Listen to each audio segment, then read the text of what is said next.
Make some noise in here.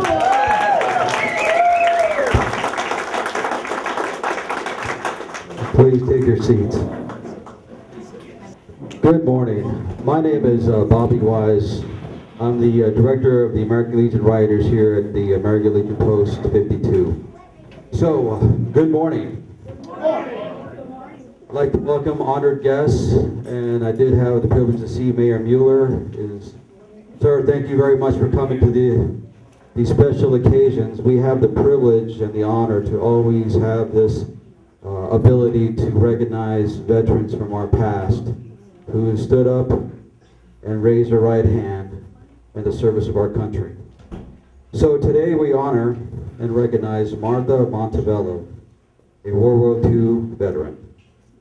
I want to give her a hand before I even start, I'm just in awe.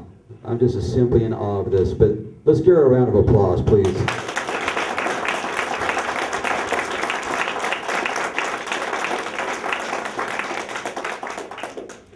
Okay, so here's what I've learned. Cochise County area is rich with military history, with many of its residents having witnessed some of the world's most significant conflicts and events. Decades before it was commonplace for women to enlist in the armed forces, Martha signed up to serve for our country. Martha was born in, if I don't pronounce this correctly, Opelika? Opelika. See, I had a 50-50 chance. Opelika, Alabama, on the 6th of March of 1922. Hello? Yeah, test. All right, very good.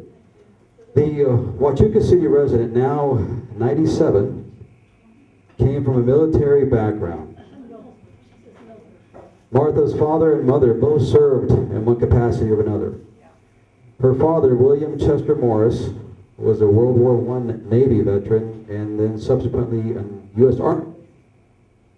Her mother, Jamie D. Guthrie, was an Army nurse. Serving in France. Serving in France. She wants to make sure you guys know that. I think I'm going to get a lot of help and clarification today, which is good.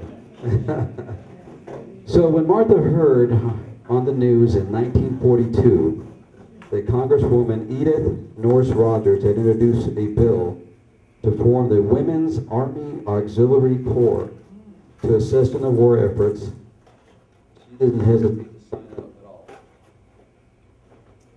This is really important to note that in May 14, 1942, the WWII Act, which authorized a volunteer enrollment program for up to 150,000 women to join the U.S. Army in a non-combat capacity, was signed into law.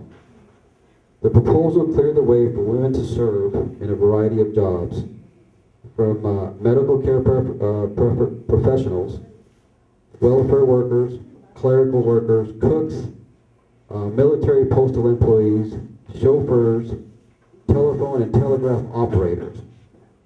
The WWII Act gave women a chance to volunteer to serve their country in a patriotic way. I want to make a comment. Yes, please. Those women were issued clothing and so forth, including girdles.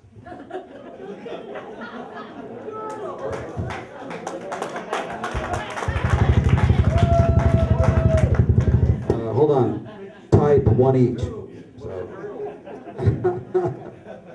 Oh, very good. Thank you, Martha. So, so a year later, the measure was supplanted by Congresswoman Rogers' Women's Army Corps bill, which granted official military status to the volunteers by creating the WWII, the Women's Army Corps, within the Army granting the same benefits as their male counterparts. Congresswoman Rogers' success opened the way for other uniformed services as well. And it's pretty outstanding that this lady right here standing to my right was part of that history. So, on Martha's 21st birthday, the Alabama native traveled to the now closed Oglethorpe. Am I pronouncing that correctly, Martha? Oglethorpe, yes. Okay, so I'm going to get help. Okay, she waited till the end of the semester. Okay.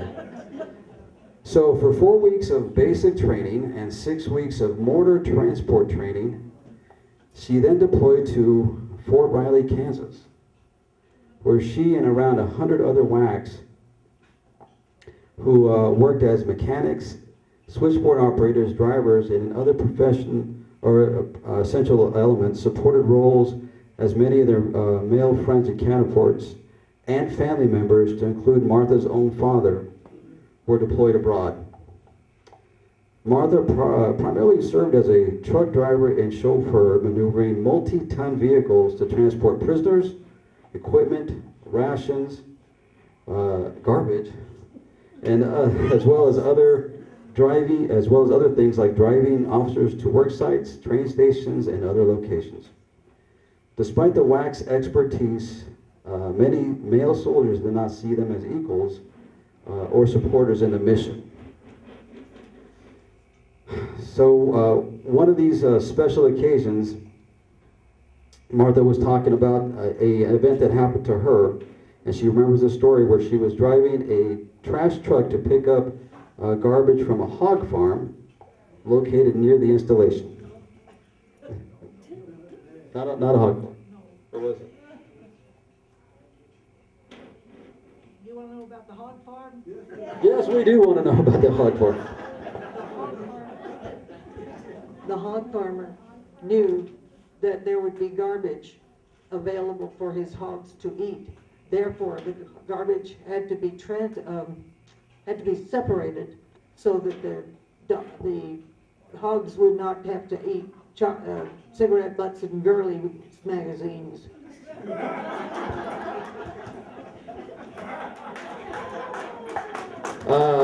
Straight from the proverbial horse's mouth. So we can't get history mixed up now. Thank you once again, Martha.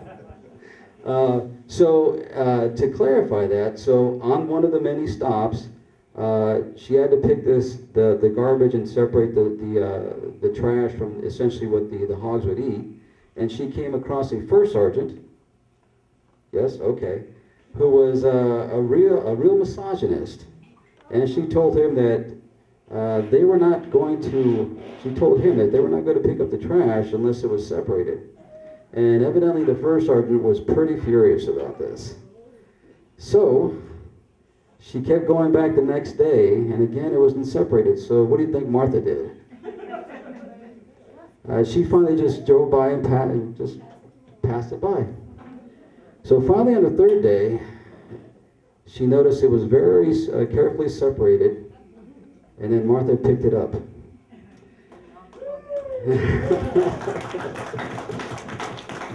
So Martha concluded that statement with a grin.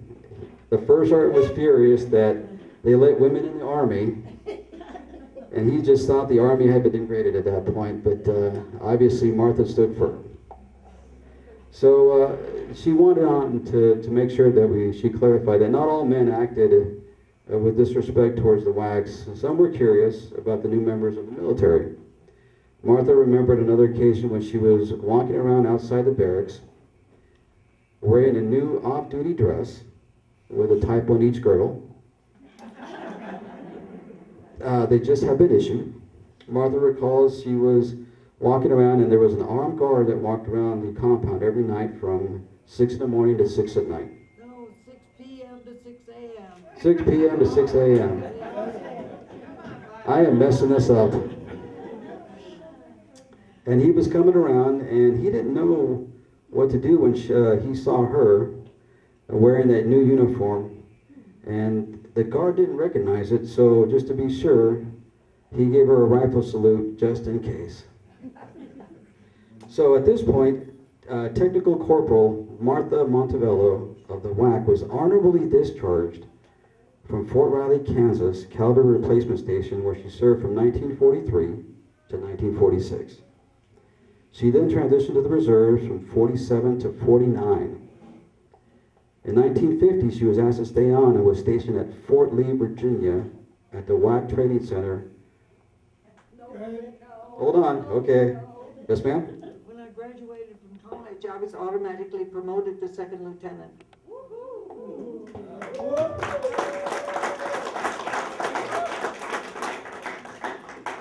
So when Martha graduated from college, she was promoted to second lieutenant and went to the WWII Training Center of the first racially integrated class, achieving the rank of, again, second lieutenant. Later that year, she was honorably discharged after getting married and starting a family. Okay, I didn't mess that up, good. So I think some of your close family and children are here today. So as I go through this, please stand up. So as I understand it, in 1950, Martha married Dorsey Smith and had 4 children, 3 sons and 1 daughter. In 1951, the oldest son, Thomas D. Smith, Thomas, are you here?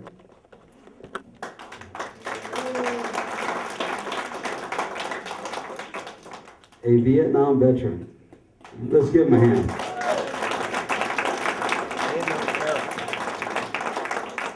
So,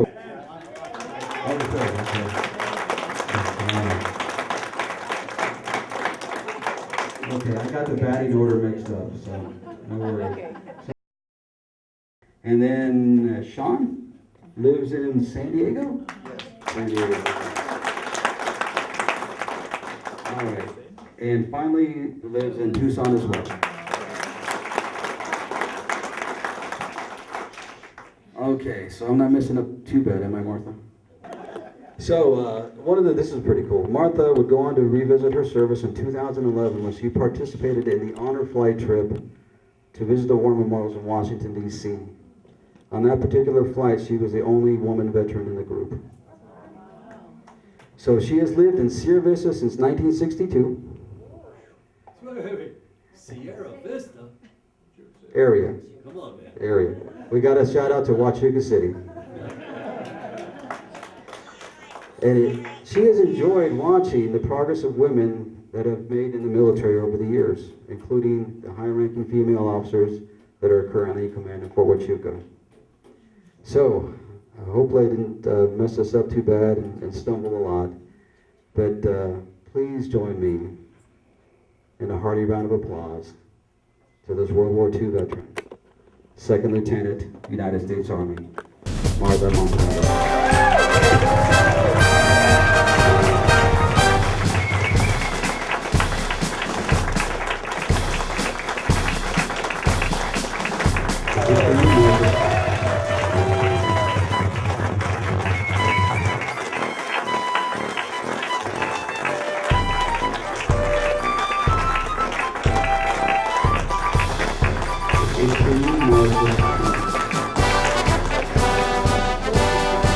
Okay, so one of the things that we like to do here at the American Legion is when we have the honor and the privilege to recognize veterans from all eras, we'd like to give them a token of our appreciation and our gratitude. And one of the things that we're able to give that, incidentally, we have volunteers in the community that fold these flags. And this one was actually folded by, her name is Erica. She's 10 years old from our community. So one of the things we do is we do this, we give it to our veterans in the community. It says on the little plaque here, to an American military hero, thank you for your honorable service. American Legion family, Post 52. So from us to you.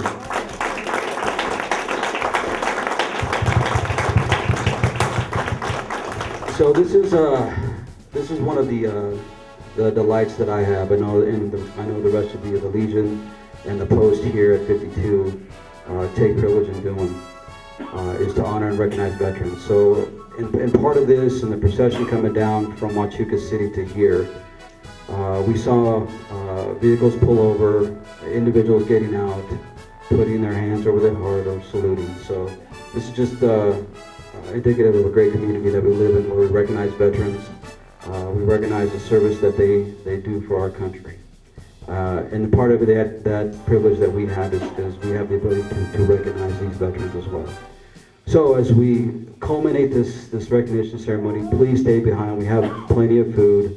We also have cake. and continue to celebrate with us and recognizing Martha. So one last round of applause for Martha and everything that she's done. We appreciate it. Yeah.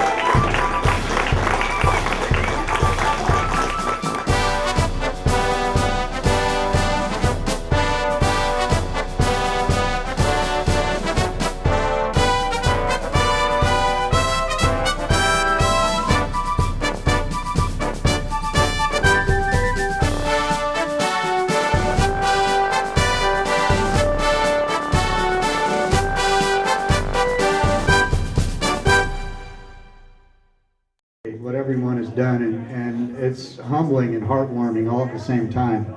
The home cooking was wonderful. You know, we can go down and buy sandwiches at Schlotzsky's anywhere in town, anywhere in any town, but I don't know that we could have gone anywhere else and gotten what we had today. It was phenomenal. And I hate to single any one cook out over another, but let me tell you, that enchilada casserole, wow, I went back and scraped the bottom of the pan for that. It was really good. And the other dishes were wonderful. I had seconds on the macaroni and cheese. So thank you so much. It says a lot about you as an organization and a lot about our community. Now, I lived here from 2003 to 2015, and got a taste of what it's like to be in the community as an adult. You know, I grew up in the area, but that was a long time ago. So thank you so much for taking time out of your weekend and your resources, and participating in this and honoring my mother. It just makes us feel so good as a family. I know I'm speaking on behalf of our entire family that we appreciate it, and your service and your patriotism is humbling, and we're grateful.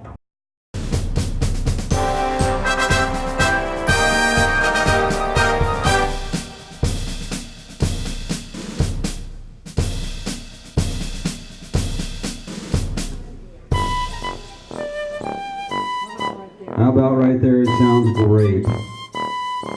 That is perfect. And of course, Martha is being very meticulous. All right. Thank you so much, Martha.